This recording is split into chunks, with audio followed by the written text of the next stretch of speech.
गरुड़ पुराण कहता है कि मृत्यु के उस क्षण में जब गले से प्राण निकलते हैं तो आत्मा को ठीक वैसा ही दर्द होता है जैसे एक साथ हजारों बिच्छू डंक मार रहे हों।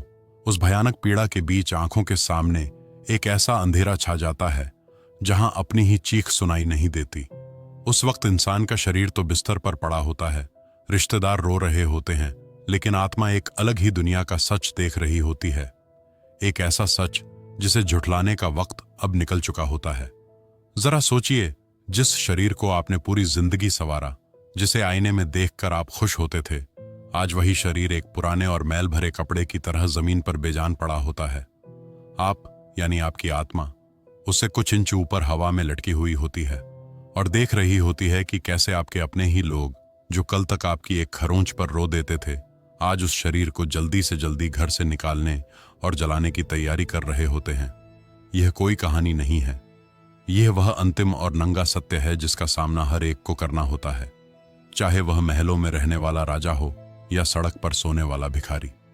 मृत्यु के ठीक 1 मिनट बाद जब आत्मा शरीर से पूरी तरह अलग हो जाती है तो उसे सबसे पहले एक अजीब सी, रूह कंपा देने वाली शून्यता महसूस होती है। गरुड़ पुराण में स्पष्ट लिखा है कि उस वक्त आत्मा की लंबाई अंगूठे के बराबर यानी अंगुष्ठ मात्र रह जाती है। उस समय उसे ना भूख लगती है ना प्यास, लेकिन एक तड़प होती है, वापस उसी शरीर में घुसने की तड़प। आत्मा बार बार गोता लगाती है, कोशिश करती है कि वह फिर से अपने नाक या कान के छिद्रों से शरीर में प्रवेश कर जाए, अपने परिवार से बात करे, उन्हें चिल्लाकर बताए, मैं यही हूं, मरा नहीं हूं, देखो मैं अभी भी देख सकता हूं। लेकिन कुदरत का नियम इतना कठोर है कि वह चाह कर भी उस शरीर को छू नहीं पाती। उस वक्त जो बेबसी होती है उसका वर्णन करना भी मुश्किल है। वह आत्मा वहीं अपने घर के कोने में खड़ी होकर सुनती है कि लोग उसके बारे में क्या बातें कर रहे हैं। उसे यह देखकर गहरा धक्का लगता है कि दुनिया उसके बिना भी चल रही है। कोई जायदाद के लिए लड़ रहा है तो कोई अंतिम संस्कार के खर्च का हिसाब लगा रहा है। लेकिन असली डर की शुरुआत तो अब होती है। गरुड़ पुराण के अनुसार जैसे ही आत्मा को यह एहसास होता है कि अब वापसी का कोई रास्ता नहीं बचा, तभी उसे वातावरण में एक भारीपन महसूस होता है। उसे 2 भयानक आकृतियां अपनी ओर आती दिखाई देती हैं। ये यमदूत होते हैं। इनका स्वरूप इतना डरावना और विकराल होता है कि अगर कोई जीवित इंसान उन्हें देख ले तो डर के मारे उसके प्राण निकल जाए। उनकी आंखें लाल अंगारों की तरह दहक रही होती हैं, रंग कोयले जैसा काला होता है, दांत बाहर निकले होते हैं और हाथों में पाश और लोहे के दंड होते हैं। यह दृश्य देखकर पापी आत्मा थरथर कांपने लगती है। वह भागना चाहती है, छिपना चाहती है, लेकिन अब छिपने की कोई जगह नहीं होती क्योंकि वह सूक्ष्म शरीर में होती है। यहां एक गहरा रहस्य छिपा है। गरुड़ पुराण बताता है कि यमदूत हर किसी को डरावने नहीं लगते। जिन्होंने गुप्त दान किया हो, धर्म का पालन किया हो, माता पिता की सेवा की हो और किसी का दिल न दुखाया हो, उन्हें यही यमदूत एक सौम्य रक्षक की तरह दिखाई देते हैं। अब जरा खुद से पूछिए, अगर इसी पल, इसी क्षण आपके प्राण निकल जाएं तो आपकी अंतरात्मा क्या कहती है? आपको लेने आने वाले वह दूत सौम्य होंगे या भयानक? अगर आपके मन में हल्का सा भी डर आया हो तो समझ लीजिए कि कहीं ना कहीं कर्मों के हिसाब में गड़बड़ जरूर है। यह डर बुरा नहीं है, यह डर एक चेतावनी है जो आपको अभी इसी वक्त से बदलने का मौका दे रहा है। यमदूतों के आते ही आत्मा को पाश में बांध लिया जाता है, ठीक वैसे ही जैसे पुलिस किसी खूंखार अपराधी को जकड़ती है। गरुड़ पुराण में वर्णन है कि आत्मा को आकाश मार्ग से यमलोक की ओर ले जाया जाता है, लेकिन यह सफर किसी हवाई जहाज के सफर जैसा नहीं होता। यह सफर अंधेरे, झुलसा देने वाली गर्मी और नुकीले कांटों से भरा होता है। पापी आत्मा को रास्ते में भयंकर गर्मी का सामना करना पड़ता है। वहां की जमीन तांबे की तरह तप रही होती है। उसे प्यास लगती है, गला सूखकर कांटा हो जाता है। वह पानी पानी चिल्लाती है, लेकिन उसे पानी की एक बूंद भी नसीब नहीं होती। यमदूत उसे फटकारते हुए याद दिलाते हैं कि जब तू जीवित था तब तेरे दरवाजे से ना जाने कितने प्यासे लौट गए। तूने कभी किसी को पानी नहीं पिलाया तो आज तुझे पानी कैसे मिलेगा?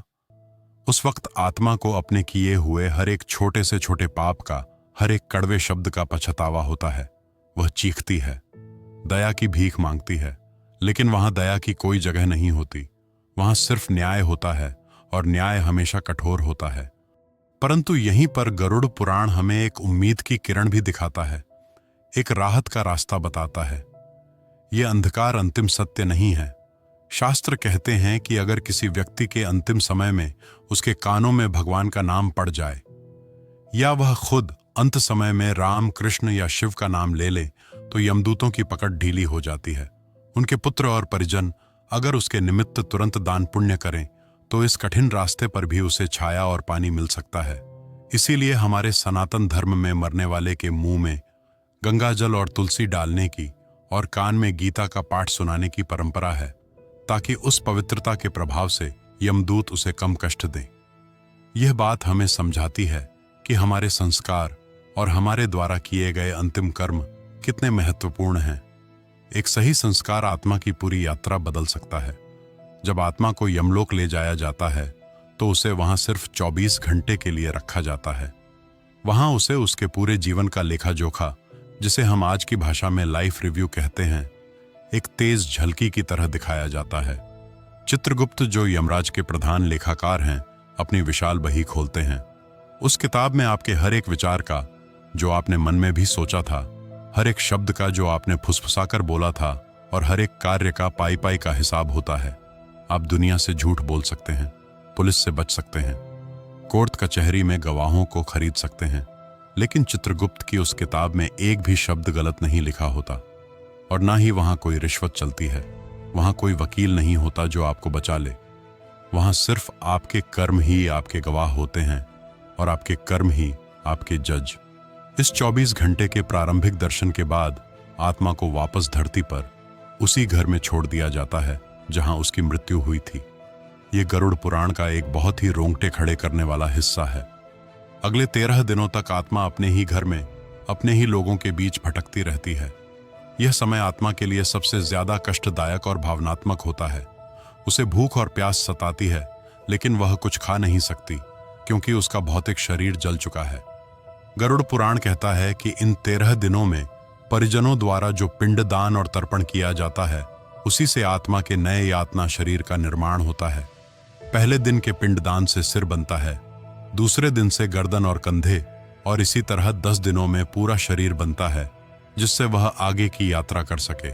अगर घर के लोग पिंडदान ना करें या श्राद्ध में श्रद्धा ना हो, तो आत्मा प्रेत बनकर भूख और प्यास से तड़पती हुई वायु रूप में उसी घर के चक्कर लगाती रहती है, दीवारों से टकराती है और रोती है।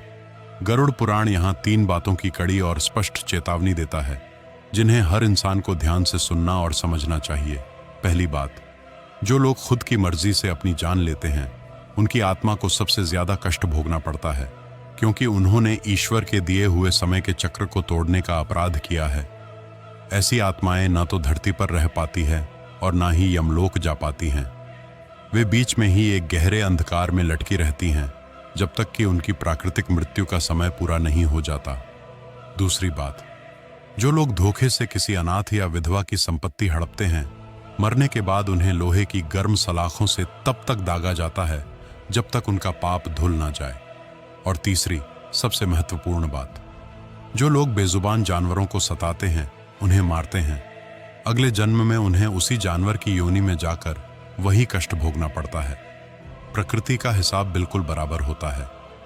क्या आपने कभी महसूस किया है कि किसी की मौत के बाद घर में अजीब सी आहटें होती हैं, या रात के सन्नाटे में ऐसा लगता है कि कोई आपके पास खड़ा है, आपको देख रहा है? कभी कभी जलती हुई अगरबत्ती की खुशबू अचानक से आती है, जब कोई पूजा भी नहीं कर रहा होता। गरुड़ पुराण के अनुसार यह सिर्फ आपका वहम नहीं होता। कई बार मोह माया में फंसी आत्माएं, जिनका अपने परिवार या घर से बहुत ज्यादा लगाव होता है, वे अपने घर को छोड़ना ही नहीं चाहती। वे कोशिश करती हैं कि किसी तरह अपने होने का एहसास दिलाएं। वे सपनों में आती हैं, इशारे करती हैं। अगर आपके साथ भी कभी ऐसा हुआ हो, तो डरने के बजाय उस आत्मा की मुक्ति के लिए प्रार्थना करनी चाहिए।